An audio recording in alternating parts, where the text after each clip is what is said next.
Yeah, we probably should have seen this one coming. Shortly after the airing of 200, a post was made on the website Revolution Muslim, which was known for its extremist and fundamentalist Muslim views, often praising acts of violence committed in the name of Islam. The post read as follows: "We have to warn Matt and Trey that what they are doing is stupid and they will probably wind up like Theo Van Gogh for airing this show. This is not a threat, but a warning of the reality of what will likely happen to them." The post included a photo of Theo Van Gogh after he was killed by a Muslim extremist. Theo was a Dutch filmmaker who had previously made a documentary surrounding the violence against women in some Islamic societies.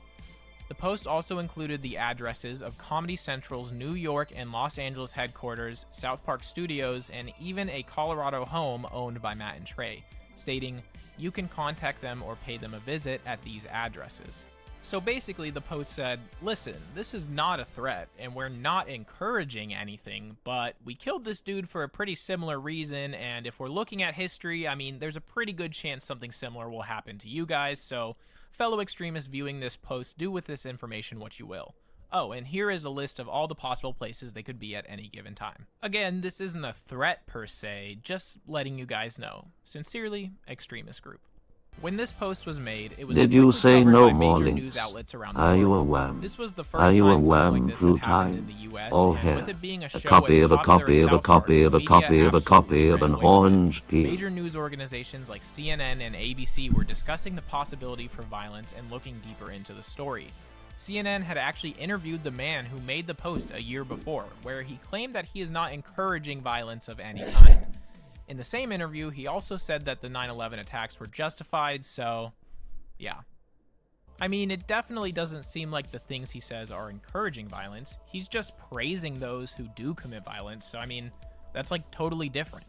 Regardless, this post was a really big deal, and as next week's episode was getting closer, people wondered what the show would do.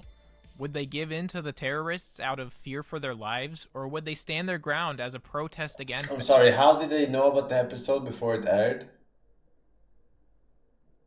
How did everyone know about the episode? Trailer? Oh, it was a two-part, right? It was the two-part, and they watched the first part. Acts of That's terrorism. how. Well, in true South Park fashion, Matt and Trey did not care.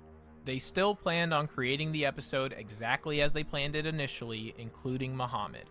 In their Click minds, this to give one into first. these threats would be the ultimate hypocrisy, since the entire Right, purpose of but these no further episodes links. was to stand against the use of violence to censor those who think differently. They were meant to be statements about the importance of free speech and how giving into terrorism even once will encourage others to do the same thing for the things they disagree with.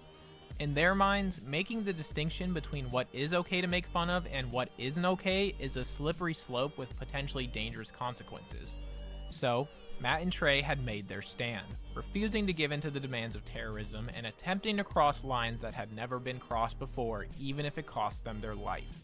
They were not going to back down.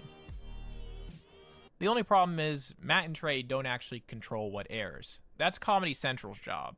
And well, let's just say they had different plans in mind.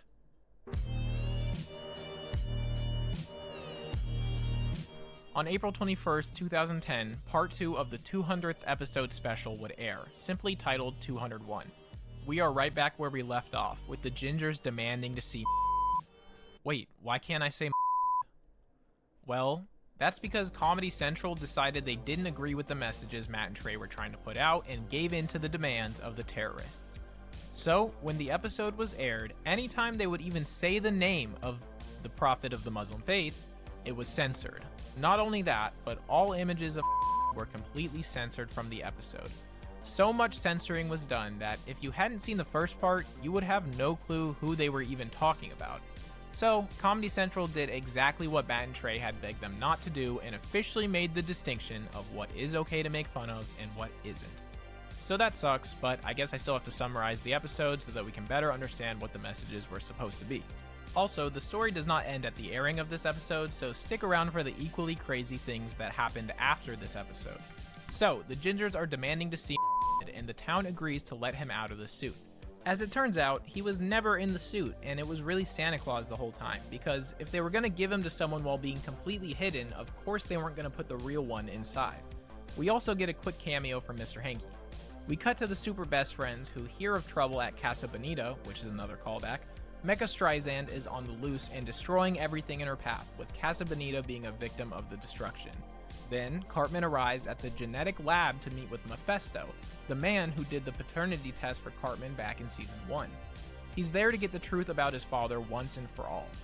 Then we go back to Mecha Streisand, who's still terrorizing the town when she... Oh. I think this is my favorite episode. Anyways, Stan and Kyle meet up with Kenny, who is hiding the real... As previously mentioned, he is completely censored and doesn't say anything. They come up with a plan to satisfy the needs of both the Gingers and the celebrities. They need to go to Mephisto's lab.